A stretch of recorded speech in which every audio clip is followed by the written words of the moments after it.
Hello, good morning. Today, our guest is Professor Michael Ruse. Hello, Michael. How are you doing? I'm fine, thank you.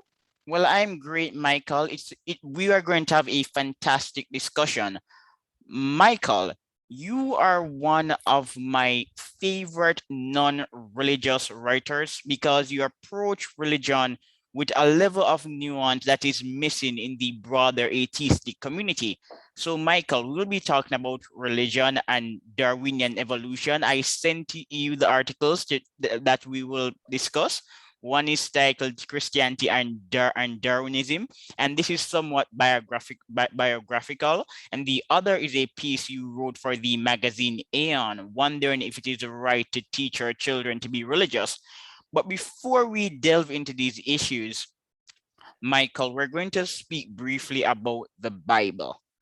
Michael, are you interested in the story of Adam and Eve? Well, I'm interested. I don't know how far my interest goes. I mean, obviously, it's something I grew up with. I have never believed it literally. I was raised as a Quaker, and Quakers, frankly, aren't that big on Bible reading. They prefer to work with the Holy Spirit. So, or what they call the inner light. So, I certainly knew about it. Of course, I went to school in England, where basically you were taught in classes the basic Church of England stuff.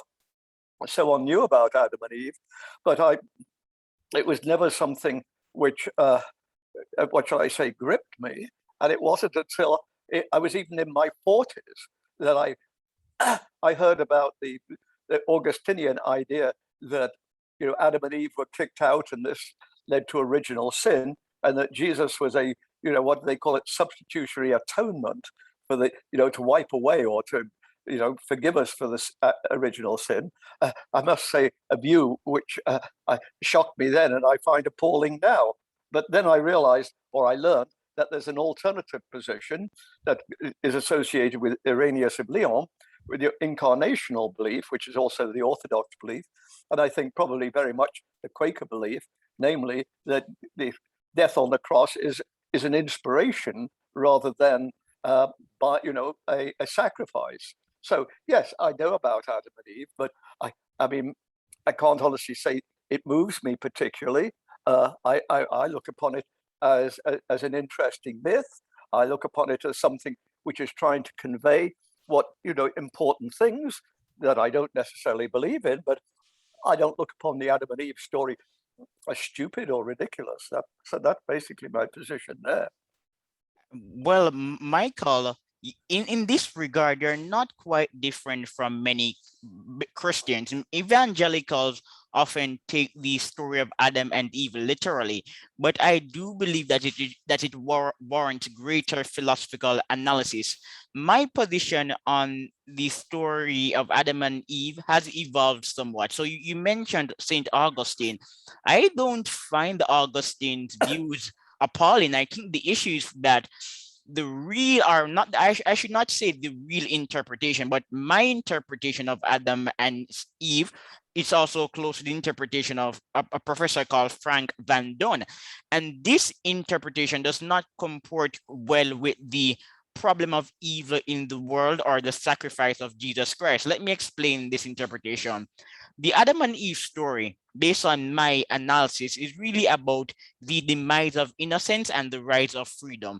Adam and Eve became like gods when they were able to discover the difference between good and evil. There was never a literal apple. The Bible is a philosophical and ethical tome providing guidelines as to how one should live. There was never an apple or a tree. So Adam and Eve illustrated that they were beyond living in the Garden of Eden, and therefore it was sensible for God to expel them. If one is a free agent, then he no longer requires the active guardianship of God.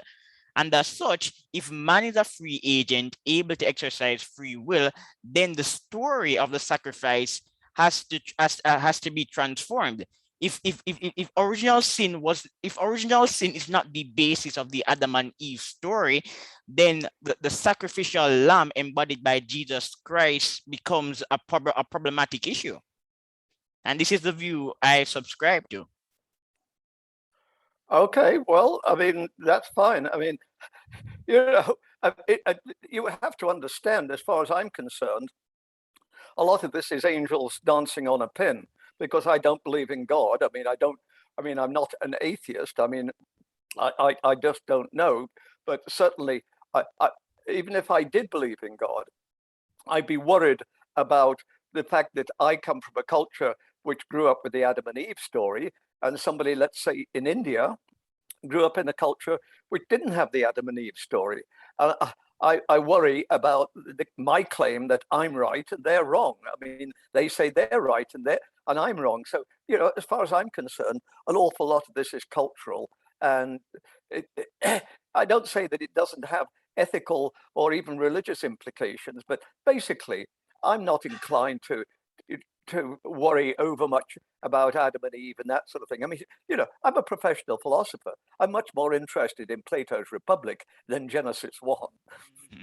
Well, and that's okay that you're a professional philosopher and you're more interested in Plato's Republic than Genesis 1. I studied philosophy too as a student, Michael, and to be honest, although I was raised in the church and even baptized, the issue of science versus religion, I've often separated them as distinct realm. So I'm interested in philosophy, but I do believe that Christians who take their religion seriously, evangelicals, they must sharpen some of their arguments. That's my claim. Because if we really sit down and analyze religious stories, whether they be Christian stories or Jewish stories, any stories at all, the flaws are evident. And as someone who's a believer, I'm just not pleased with the response that I get from some Christian theologians. Yeah, well, it, that's fine. You've got to remember, though, as I say, I'm interested in the science-religion yeah, relationship, so we're going to but get to that. I'm not. I'm not a theologian. I'm a philosopher, and I'm not a Christian. I'm an agnostic. So, in a way, I have to say the whole Adam and Eve story is interesting, It is. but it's not. It's not something that grips me or that I feel I want to wrestle with. Whereas I do feel, although I don't accept Plato's theory of forms, that's something I want to wrestle with. Mm. Okay then, but all right. So we're going to talk about science and religion, but Plato's theories of forms. Why are you so interested in these concepts? I just want Well, to know. Well, because I'm interested in, I mean, I'm a philosopher. I'm interested in morality. And of course, having been raised a Quaker, I mean, in many respects, Quakers are more interested in morality than in, you know, a lot of things about Adam and Eve and that sort of thing. I mean, the one thing Quakers do take very seriously is the Sermon on the Mount. And, you know, should one be a pacifist and those sorts of issues. And you've got to remember, I was born in 1940. So I came to what we say consciousness, as it were, after the war, after a terrible war. So it wasn't easy to be a pacifist in those days. So I've always, right from the start, been interested in, you know, these sort of moral issues. Now, obviously, if I'm interested in these moral issues, then Plato's Republic and the idea of the theory of forms is a very important element in the discussion. It's not necessarily one that I accept, but it is one which gives you an objective basis to morality. So, as a philosopher, as an inquirer, obviously Plato's theory of forms is important to me, and I have to be honest. In many respects, when I get before Plato's theory of forms, I feel humbled at the idea that somebody could come up with this. But to be perfectly honest, I just don't feel humbled by Genesis. I mean, I find it interesting. I don't find it stupid or anything like that, but it doesn't grip me like reading Plato's Republic. Yes, Plato's Republic is interesting, Michael. And you said that you're not gripped by the story of Adam and Eve and Genesis, and you find the story of Plato more more captivating. But one could argue that the theory of forms is also a bit mystical. So what is it Yeah, about the theory of you forms know, that is that's fine by me. Don't forget, again, as I said, I had a Quaker background, and Quakers are very big into mysticism. This is the whole thing. Quakers are not big into Adam and Eve. They're much more. I mean, I call myself an agnostic, but I think a lot of Quakers would say, well, we call ourselves theists or something like that. But frankly, our position is very, very similar to yours, if not identical. So you talk about mysticism, and I regard mysticism as saying, at some level, well, as JBS Haldane said, the world is not only queerer than we think it is, it's queerer than we could think it is. So in other words, there is a mystery. And I feel very much drawn to that kind of philosophy, or if you want to call it theology. I'm comfortable with that. Now, you say Plato's theory of forms is mystical. Well, obviously, at some level, if you're going to talk about a world of rationality and what that means, on the other hand, one can make some approaches to try and understand it. Just as Christians, for instance, like Thomas Aquinas, would say we can't know God directly, but we can grasp, an idea of God analogically. Well, in a way, that's very much where I am with respect to Plato's theory of forms.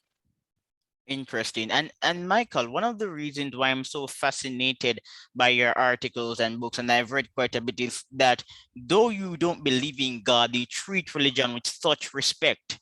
And I'm baffled. I'm baffled because that is not the norm. As a serious scholar, you should be dispassionate, but this is not the norm. Well, again, I put that down to my Quaker background, that, I like to think it gives us a certain intellectual modesty and a feeling that at some level, we're all travelers on this earth and we're all inquirers. Not, obviously some people do more inquiry than others. So I don't take it personally. I've been very good friends with some creationists, like Dwayne Gish and I were very good. I always felt that we were good friends, and same with Philip Johnson. The fact that we differ so fundamentally doesn't mean to say we're not fellow human beings, that we don't have the same sorts of concerns, all of these sorts of things. If a creationist said to me, well, I couldn't care less about what we say about people who are dying of COVID or something like that, I'm apart from it, but of course they worry about that just like I do. So I do much more inclined to see people on a similar quest. So I find it very, very difficult to feel tremendously strongly. But, again, I come from an English background. The kind of Church of England to which I was exposed, if you like, or taught at school and that sort of thing, wouldn't be very different from my position. It's certainly not a view which says you must do blah, blah, blah. Abortion is the worst possible thing that ever could happen. Or, I'm not into those kind of absolutes. Yes, and I'm reading your article right now, that one titled Christianity and Darwinism. And Michael, you have written quite passionately on the relationship between Christianity and science, and that will read some of the sociological characterizations of science. It is guided by natural law. It has to be explanatory by reference to natural law. It is testable against the empirical world. Its conclusions are tentative. It is falsifiable. So, Michael, my own contention based on the reading of science and religion is that I'm speaking from a Christian background because I was raised in a Christian background. But Christianity properly understood is not antithetical to science. Christianity represents one realm, science represents another realm. I subscribe to the Goldian position, non-overlapping magisterial. And remember, Saint Augustine did implore his followers that educated Christians ought to develop an appreciation of the natural world. But again, Christianity is faith-based and mystical. It's more faith-based and mystical than rational. So as someone who believes in God, I am interested in applying knowledge to solve moral, philosophical, and environmental problems. I don't believe that science should be applied to explain the nature of God. Because if you do believe in God, and if God truly exists, then it's beyond man's understanding. So as a Christian who appreciates the thin dichotomy between science and religion, I see where they overlap, and I also see the disparallel. So I don't believe that Christianity is particularly antithetical to science, because one can be a brilliant scientist and a Christian, two different realms of exploration. What is your view? Well, I would agree with you. I mean, the part of the problem is, though, you say Christian, and of course, as you well know, this covers a huge Yes. range, particularly if you bring in, odd sects like the Mormons, for instance. But even if you don't bring them in, I mean, think of the difference between, say, the Jehovah's Witnesses and the Roman Catholics. I mean, so the question is, you say you as a Christian can accept evolution, but as you well know, a lot of evangelicals would claim to be, very dedicated Christians, and yet they feel that evolution is, heretical, because they want to subscribe to a 6-day, 6,000 years. Hey, you're right. St. Augustine would not agree with that. I'm fully aware of that. But the point is, a lot of Christians would claim that. So, I think at least I think I'd want to say, yes, you can be a Christian and accept evolution, but you should understand that not all Christians would agree with you. Yes, and that's quite fair. And you mentioned Saint Augustine and William of Conches as a famous quote that the world is measurable and can be calculated. My objection to Christians who disagree with me is their inability to apply non-Christian knowledge to solve biblical and theological problems. That's my issue. I don't have a problem if they reject Darwinian evolution, but I do have a problem with people who are unable to extrapolate. That's my issue. Well, I would agree with you, but there we are. We're in agreement on that. I mean, the point is, let's be honest. I mean, evolutionists differ. I mean, there are, those who are ultra natural selectionists, and then there are those of a more organicist perspective who feel that natural selection is overdone and we should be looking more for internal forces nature which guide evolution. So, there are fairly, what shall I say, heated discussions in the world of evolution, just as there are in the world of Christianity. I'd be inclined to say there's more range in Christianity than in evolution, but certainly there are different perspectives. Michael Ruse, what is often not said again is that when Darwin introduced his theory of evolution, he actually got support from some Christians. This Oh theory yes. is not popular. Oh yeah. Asa Gray, for instance, in America, was a fairly committed evangelical Presbyterian. So, and I don't know that he accepted all of Darwin's ideas, but he was certainly empathetic to evolution. I think he wanted more of a guided evolution, but certainly he would have looked. He felt that he was very much more on the Darwinian side than the reject it all, like what should we say, like Louis Agassiz. Yes. And as we know, later in the century, there were certainly those who more and more felt that Darwinism is no threat at all to being a Christian. All right. So I believe that you're going to be interested in this question because you are a philosopher. May correct me if I'm mistaken, but Michael, can we truly say that Darwinian evolution has undermined morality? No, I wouldn't have thought that at all. I mean, certainly there are those who, social Darwinians, I'm not sure how Darwinian they are, who would claim that we need a different morality. Certainly the idea, social Darwinism says, no, it's not a question of helping your neighbor and that sort of thing. It's much more a question of a struggle for existence and every person for themselves.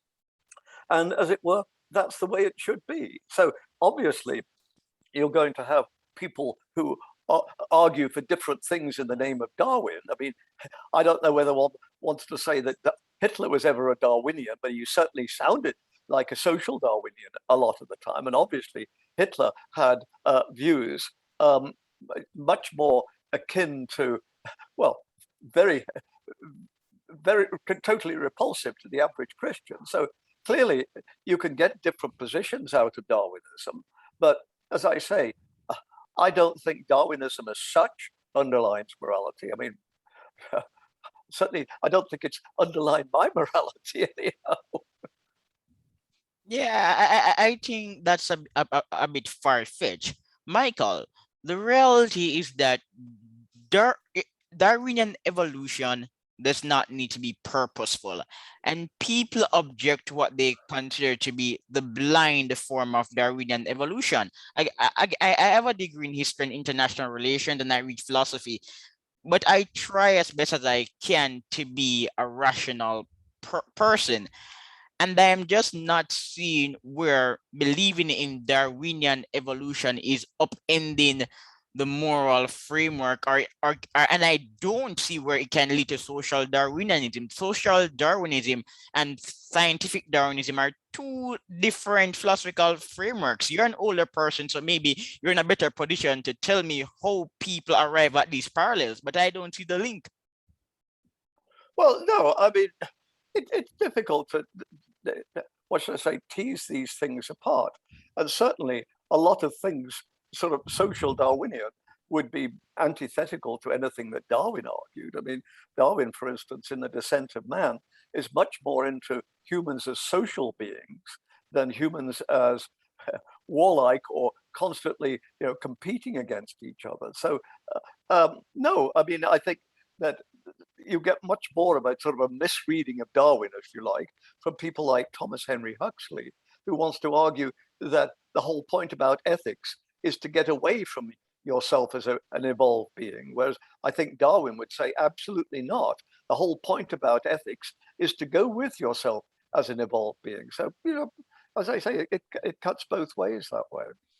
And what you said was quite poignant. Darwin was an advocate of human sociality.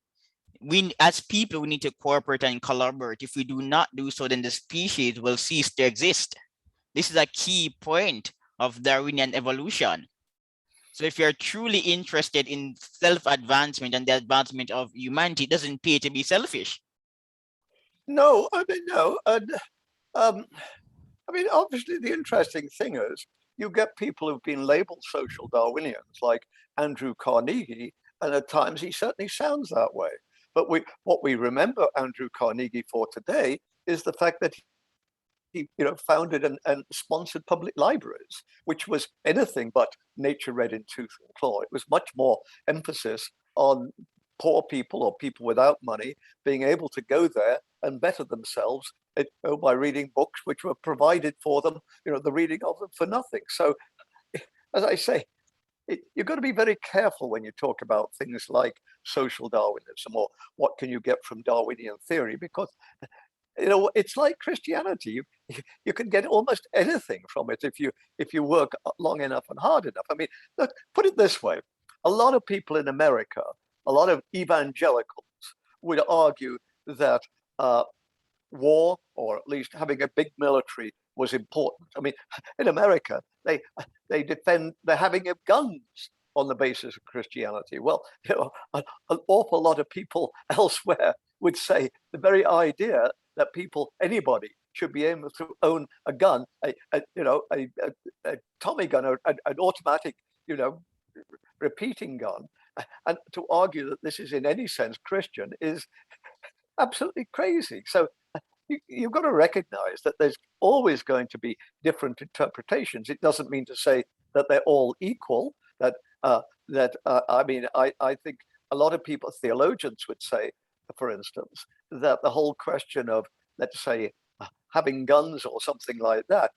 is pointed fairly violently away from by Christianity. On the other hand, as we know, there's going to be a lot of arguments among, very sincere Christians as to whether or not war is ever justified. I mean, of course, obviously, just war theory wants to argue that it is, whereas a lot of others, like Mennonites, like Quakers, like Jehovah's Witnesses, would argue no, that to be a Christian is absolutely, any willingness to to use violence. So we got different positions.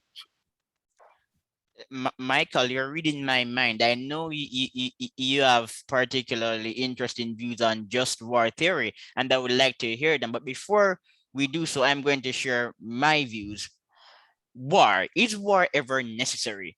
From a consequential perspective, wars can select for intelligence and promote in-group sociality. In order to defeat your enemy, you must collaborate at a high level and trust each other. So these are some of the indirect benefits of war. But war should be a last resort.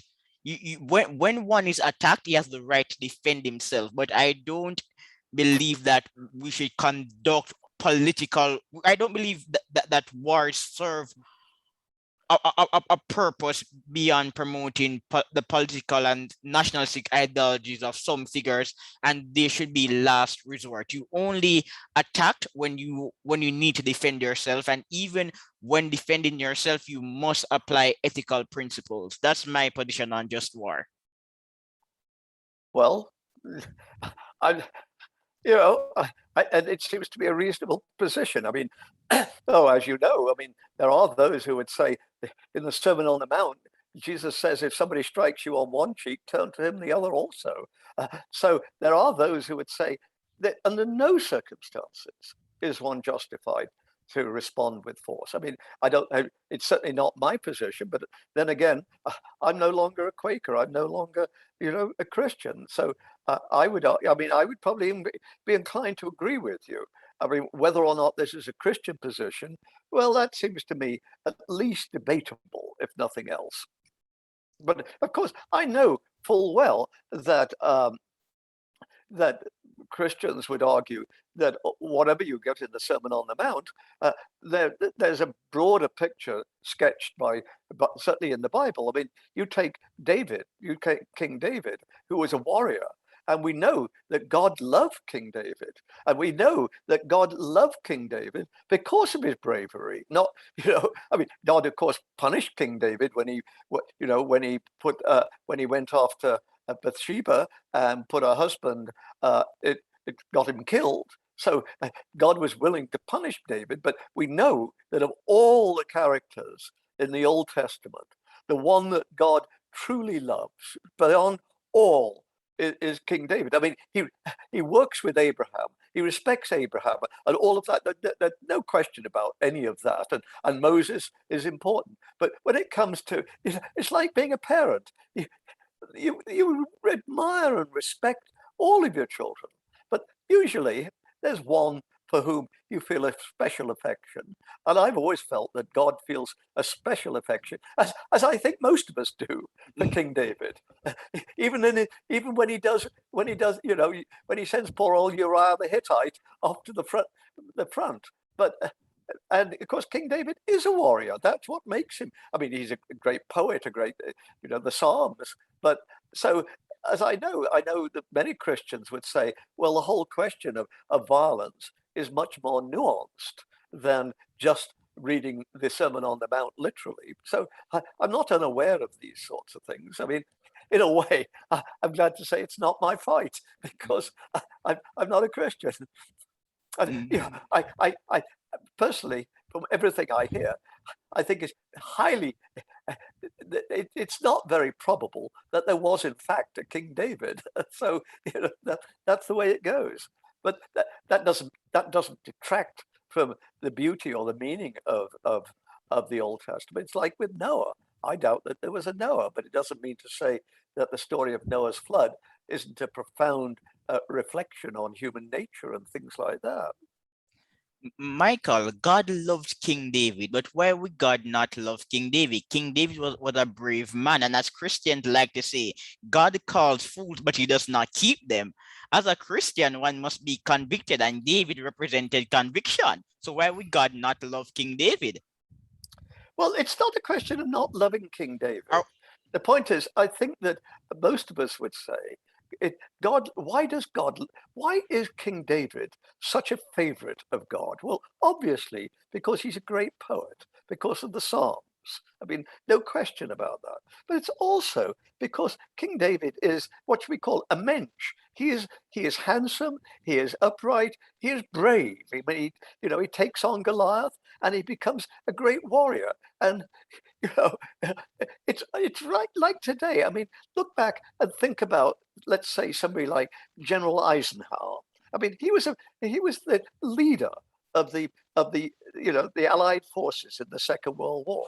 But I think most of us would look back on Eisenhower, Ike, and with a great deal of certainly respect and affection. We would not think of him as a murderer, as a killer, or something like that. Yes, he was a soldier. Yes, he did send people to their deaths and things like that. But at the same time, I think certainly I would look back on Eisenhower with, let's say, with a great deal more respect than I ever would for Donald Trump.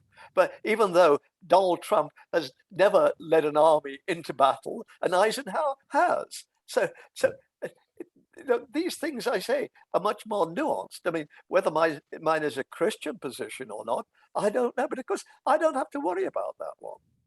Uh, well, Michael, Donald Trump is not someone I frequently refer to on the show, and it is for this obvious reason. If you're going to be a demagogue, be a demagogue. Donald Trump is a ripoff in every sense of the word. Yeah, Okay. yeah. So Trump, is not someone I take seriously. But No, Mike, neither am I. What I but the point I was making was that Donald Trump is. I mean, what did he have? Bone spurs during the Vietnam War. Donald Trump is not a warrior. He's not a fighter. Whereas Dwight Eisenhower was. And what I'm saying is, I, admire and feel an affection for Eisenhower in a way that I don't for Donald Trump. So I don't find it in any sense implausible or odd or strange that God would love King David as much because of his bravery, because of his warrior nature, as anything else. So, that's the point I'm making. yeah, I get that point. Michael, we have been speaking for a while, for a while, and it is unfortunate that you keep agreeing with me. I like disagreements, and so far you have been agreeing with me. So I'm wondering if it because is it because of the fact that I'm reading your work and I respect you so much? So I'm going to introduce a topic to get you to disagree with me. Genocide, Okay. Michael. Is genocide in the Bible ever justified? No, I'm not big on genocide, quite frankly. No, I mean, obviously, those aspects, particularly of the Old Testament, where you know the the the Israelites, wipe out everybody and kill the lot. No, I think these are appalling stories and that sort of thing. But of course, again, a lot of Christians, and you know this, would would read the Bible as, in some sense, a I would say an evolutionary sense, but certainly a developmental sense of saying here were this group, the Israelites, who were at one point like everybody else, but then they start to develop this much more sophisticated and intense religion, which culminated in Jesus Christ, where one saw things differently, and it's a question of growth. What one might say as a young person is acceptable, when one gets older, one might look back and say, no, I can't believe I thought that or to behave that way. I'm wiser. I know more things about people, all of these things. I mean, let's say I have better understanding of things. Here's a good example. I mean, it was natural for people after the Second World War, the British, to hate Germans. I mean, of course it was. But then over the years, one came to know a lot more about the Germans in Germany and that sort of thing. And I think it's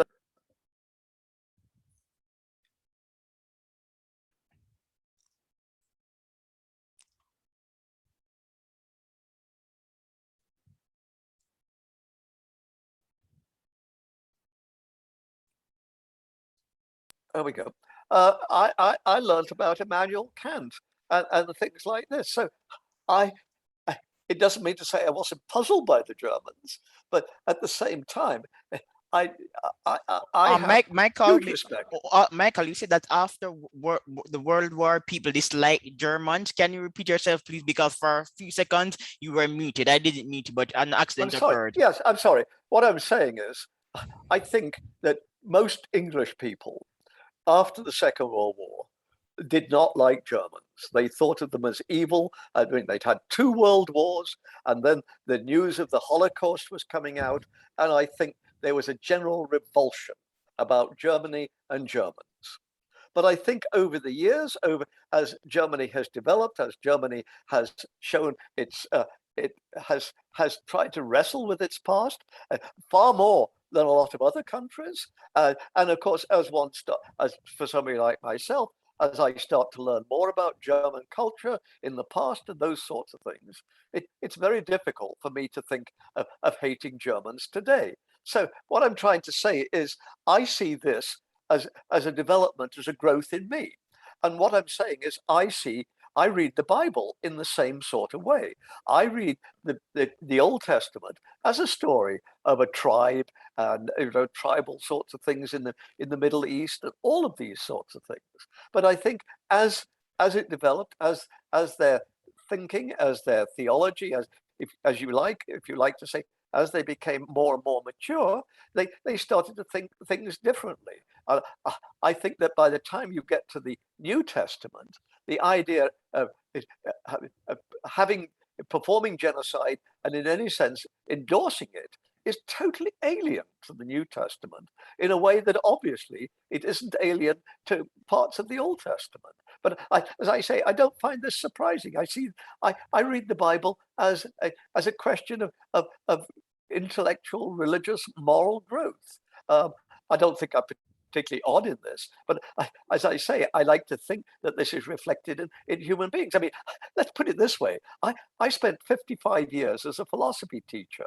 If I didn't think that in any sense, the kind of things I was doing was going to lead it, was not going to lead to the, what should we say, the spiritual, moral growth of my students, I wouldn't have been in the job. I mean, being a teacher isn't just giving facts. Of course it isn't.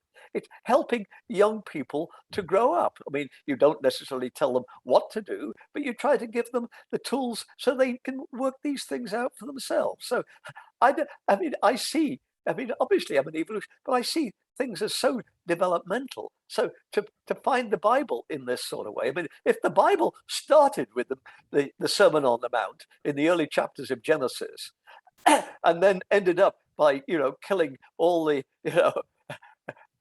everybody else, Midianites or whatever it might be, then by the end of the New Testament, I think it would be a very different book. But it doesn't do that. It does it the other way around.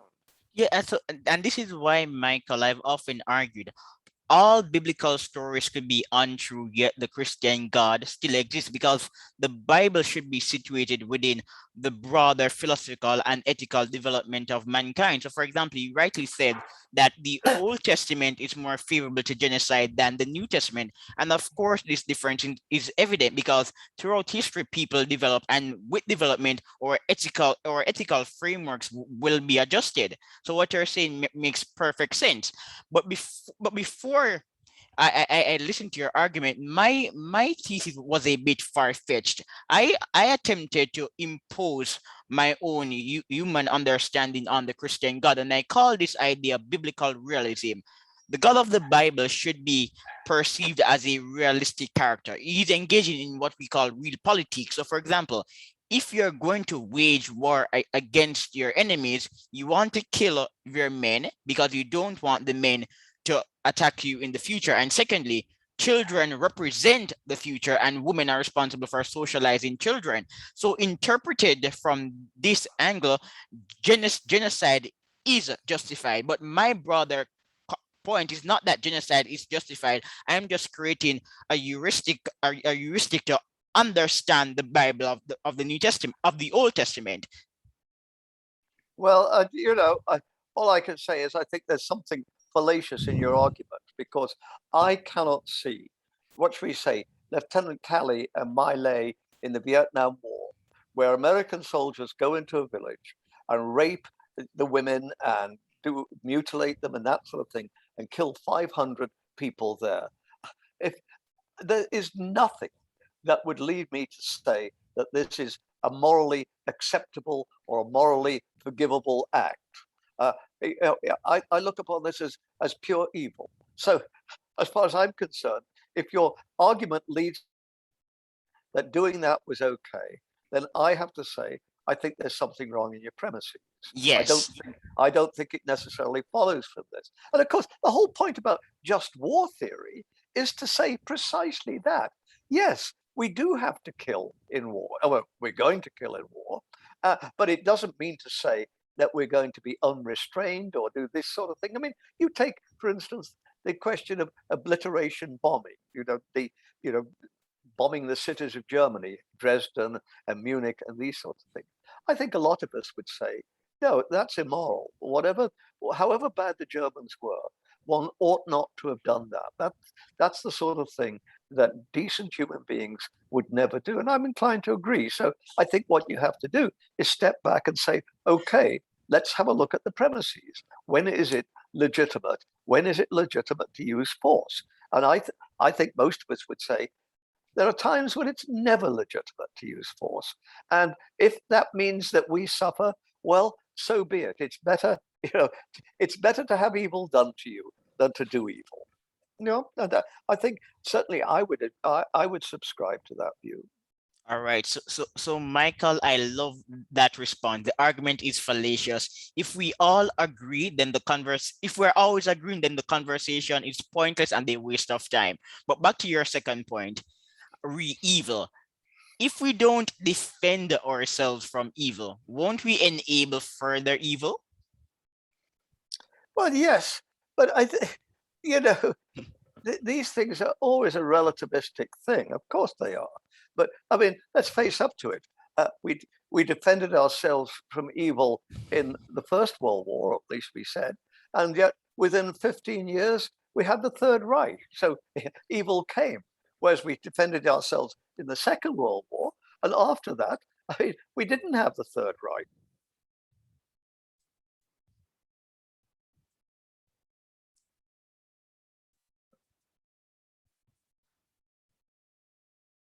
There we go. I'm no longer muted. So what I'm saying is, after the First World War, we had didn't lead to good. I mean, we had the Third Reich within 15 years, where after the Second World War, we had a very different sort of situation. I mean, it wasn't all right because of the Cold War with Russia, but that's a different matter. Yes. Michael, interesting points. And the light bulb in my head just went off. But Michael, do we really want to rid the world of evil? This is a question that I've been grappling with for a long time.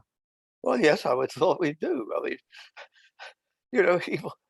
evil is not a good thing. So I think we should, it seems to me that we should want to eliminate evil. I mean, of course, you might want to say, well, everything's going to be a balance, and how much of your time should you do with this? I mean, look, there's starvation in Africa. Somebody like Peter Singer would say we ought to give, let's say, a third or half of our salary towards alleviating suffering in Africa. Others, and I guess I'm included in this, would say doesn't mean that we don't have any obligations to Africa, but I'm not sure. However bad things are, I have an obligation to give half of my salary to Africa when I have a wife and children of my own who depend on me for very many things. So, yes, I think we do want to eliminate evil, but eliminating evil is one thing. How you do it and how quickly and how you can do it, I think, is entirely another. I mean, I think somebody who's in a position, let me put it this way. I think, let's say somebody who's a billionaire has an obligation to give more money to the poor than somebody who, let's say, makes 50,000 or 30,000 a year. Let's say somebody makes 30,000 a year, lives hand to mouth. I don't think they have obligations to Africa, or let's say obligations to the poor in our society, that somebody like Jeff Bezos, who runs Amazon, it clearly has. And of course, they recognize this, don't they? I mean, people like Carnegie recognize this, that they've done very well, but now they have an obligation to give back. But Michael, I like your response. The truth, Michael, is that giving a quarter or half of your salary to people in Africa will barely mitigate the problem.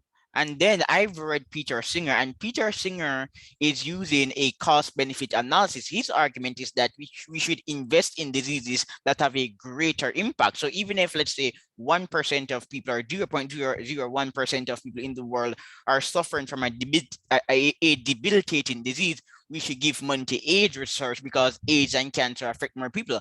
But the 0.001% of people in the world who are suffering from this debilitating disease, their suffering is not being ameliorated. So what's the question?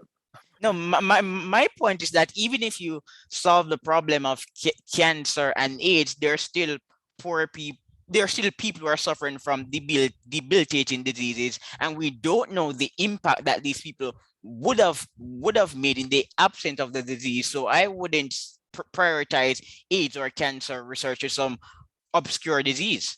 But then this is a matter Yeah. of personal choice. Well, I agree with you, but on the other hand, we know perfectly well that some things are going to make a difference. That, for instance, I mean, I would say that a society ought to offer medical, free medical care to people in need. And I think those states in the South, like Florida and Alabama and Mississippi, who've refused to take government help for Medicare or Medicaid or something like that. I think that is clearly immoral. That we have an obligation to those of us who have to give to those who of us in our sets. Let's just talk about our own society. That we have an obligation to those of us who have to give to those who are in need. Now, we know perfectly well why they don't do this. A lot of it is racial. They think that the people who are going to benefit are going to be blacks, and they just don't want to do that. Well, maybe they don't, but their case is a case where I think they're just openly immoral. So I don't think that, yes, I think you could say, well, we never know how much, if I gave all my salary to Africa, would it make any difference? I agree with you, but it doesn't mean to say we don't know times when it is of value to do things like this. Yeah, but even a RIA response to people who refuse government healthcare, the issue is quite nuanced. On one hand, that they could be racist. I'm not denying the existence of racism. A friend of mine recently recalled a story about herself and their daughter and racism they experienced in the United States. But on the other hand, the many academics, both libertarians and non-libertarians, will argue that there are downsides to government regulation and accepting government funds. So I'm not going to outright say that people who refuse government funds are appalling because they could have legitimate reasons for doing so. Yeah, well, I'm not sure I disagree with you on that. Yeah, I mean, anyhow, yeah, go you on. may go ahead. You may go ahead. You were saying you're not sure that you disagree.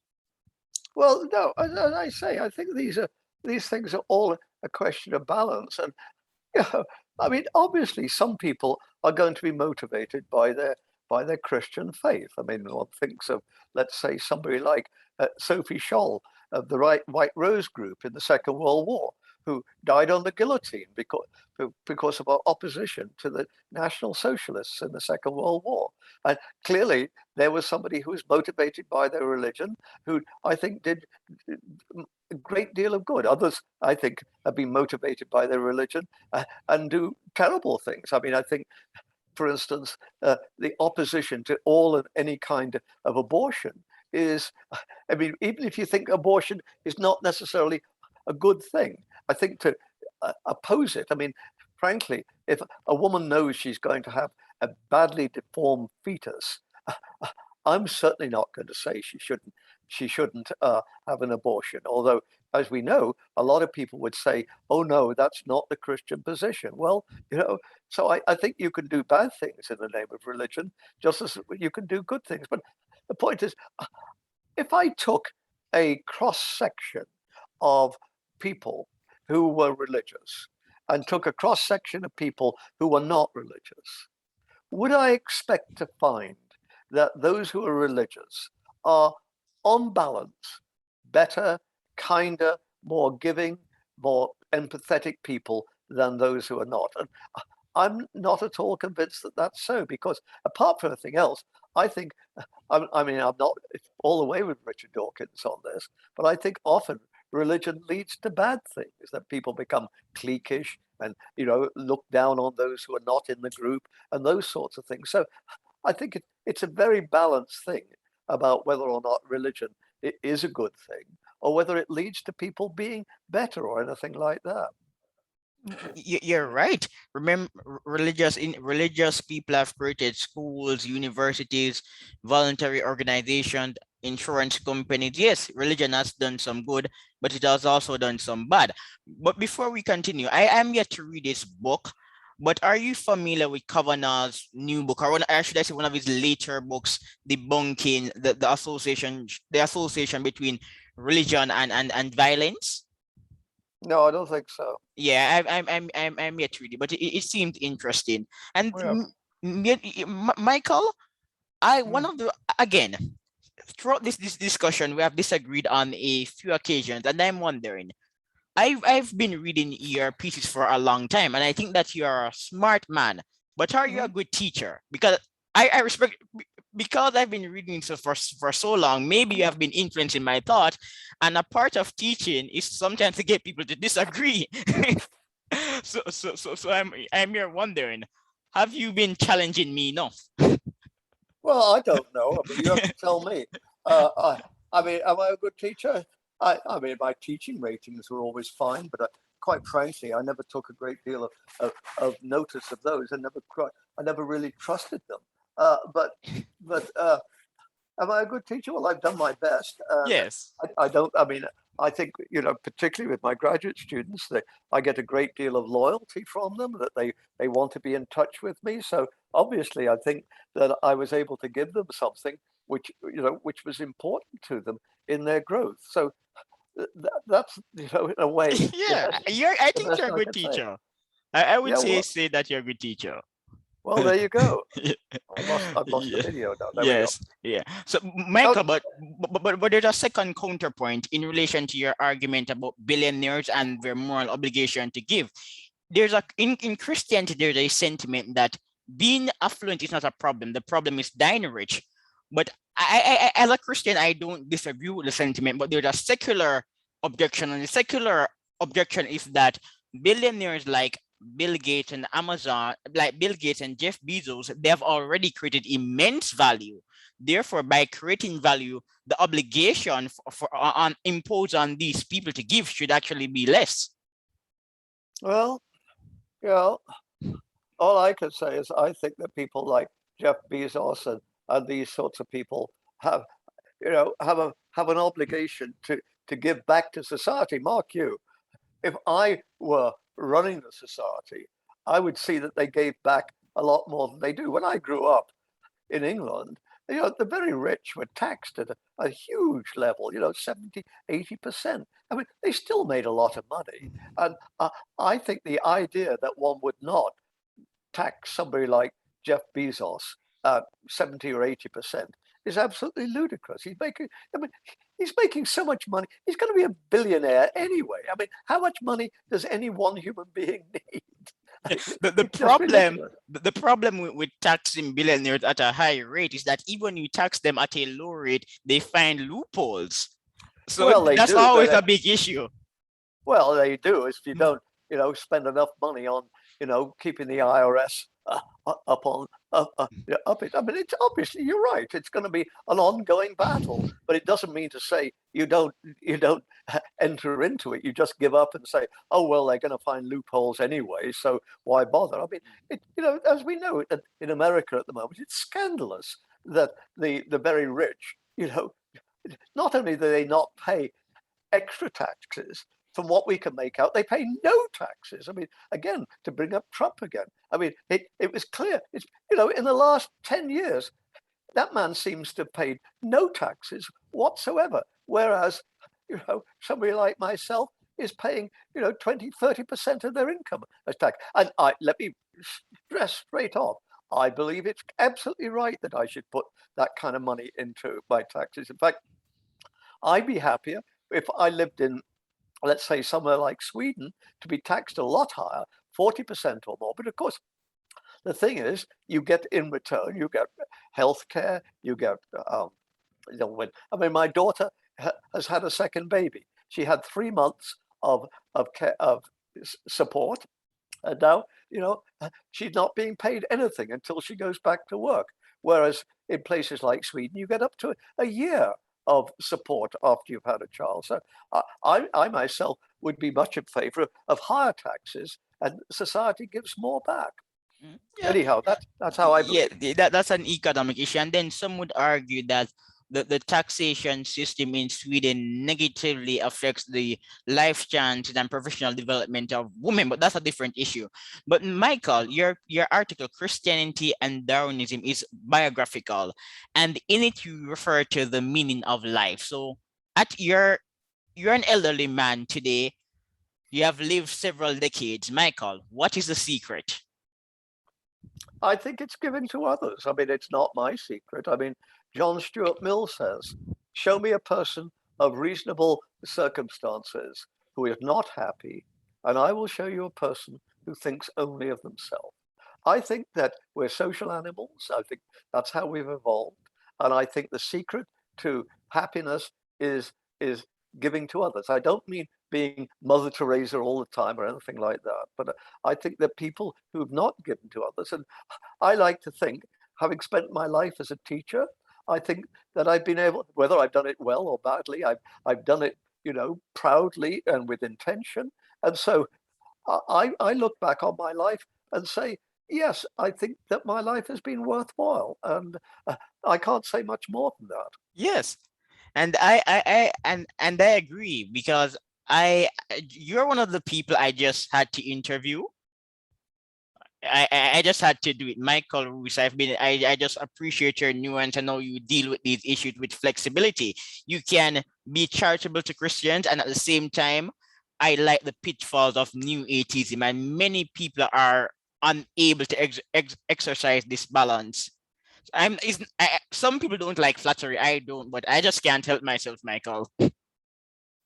But we're going Well, to, yeah, we're going to move on and talk about your piece on well, AI. we can move on a little bit, but it's now getting on to 12:15, and as you pointed out, I'm elderly. I'm 81, and so we've been doing this for over an hour now. So For over an hour, that long? I'm starting to run out of steam. So let's have another question, and then I think Yeah, we and should then think we'll about wrap up. drawing it to an end. Yeah, we're going Okay? to wrap up. All right, sir. So, Chris, should we inculcate religious values in our children? Is this moral? Well, I don't know about religious values. I've never done that, but I do think you should inculcate values. And in fact, something I'm very proud of is I've got 5 children, and pretty much all of them are giving to others. I've got one who's a nurse, another who's a teacher, a third who's a lawyer, who's a public defender, a fourth who is an emergency medic in Vancouver, and a fifth, he's a lawyer, but he's interested in issues like privacy and those sorts of things, which are clearly of concern to people. So we never had any religion in the family, but I'd like to think that we inculcated proper views, if you like, moral views, and that the children grew up knowing that there are certain things one ought not to do, and certain respect that one ought to show to others, and that sort of thing. So I don't know about religious Yeah, values, but I yeah, certainly believe that you should inculcate values in your children. I think you'd be yes. failing them if you didn't. Yeah, in the article, you're making the point that teaching our children religion may not be moral. That's the piece I'm Well, referring to. well, I think it depends on what the religion is, doesn't it? Uh, I, I mean, there are aspects of evangelical religion which I find quite antithetical to what I would consider to be the right way to think or behave. I'm not talking about religion, but we know that in religions in the past, I mean, like the Mormons in the 19th century with polygamy, I mean, certainly that was pretty degrading for women. So yes, I think that religions can have a downside, a bad side to them. I mean, even the Catholic Church today. I mean, we've seen, haven't we? that because of their enforced celibacy of priests, of course, they're not celibate. They go after little boys and girls and that sort of thing. So I certainly see religion having downsides. I mean, I don't think it's necessary that all religions always have downsides, but obviously it happens. But that's how it is. All right. So, Michael, it was a pleasure to speak to you. I enjoyed the conversation and I did not get the impression that you were running out of steam, but go on Well, and I'm afraid yeah. let's end it before I do. How's All that? right then, sir. Okay, then. All right then, Very, bye. very nice talking to you. All right Goodbye. then, sir. Bye.